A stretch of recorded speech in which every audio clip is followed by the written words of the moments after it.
Hey guys, when I was young, I used to come home on a sunny afternoon. Often I used to open refrigerator to drink something and always used to wonder, how does this refrigerator actually work? Does this ever happen to you?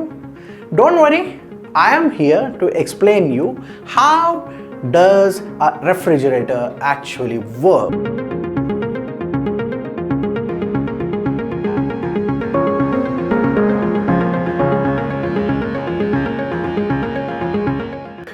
So now if you are thinking, in a refrigerator you have this steady pump of cool air which brings down the temperature inside it, then you might be not 100% correct.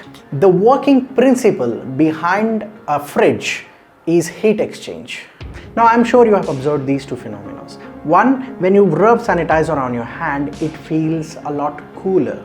And when you keep a cool drink bottle in open air, you observe these small droplets forming around it.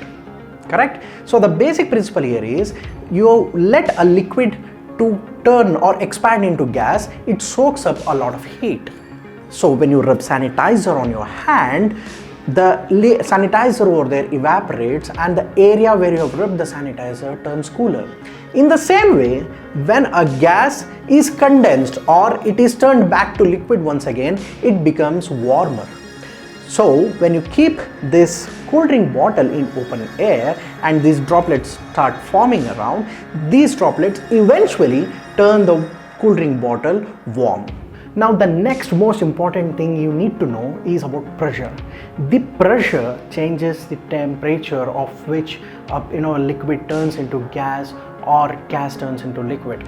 So we use pressure, or we create low pressure areas where liquid can evaporate faster, or the high pressure areas where the gas can condense faster to liquid. Now what does all of this have to do with a fridge? In the refrigerator, we have this specialized liquid called as refrigerant or coolant.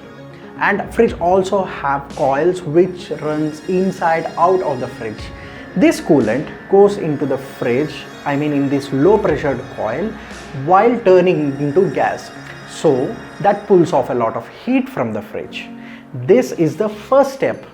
Now we don't have the endless supply of gas, isn't it? So we have to convert this coolant gas to liquid once again to use it, for which we use a condenser.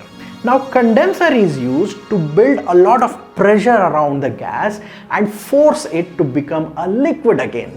When the coolant is forced to become liquid again, it gains a lot of heat. As I put pressure on you, you become furious, right? The same way. Now it has to be cooled to be used in fridge again. Here we use radiator, which you can see at the back of the fridge. Now the coolant flows through these thin radiator pipes on the back of the fridge and giving out heat and cooling back to a normal liquid once again. That is why when you put your hand behind a fridge, you always feel this warm.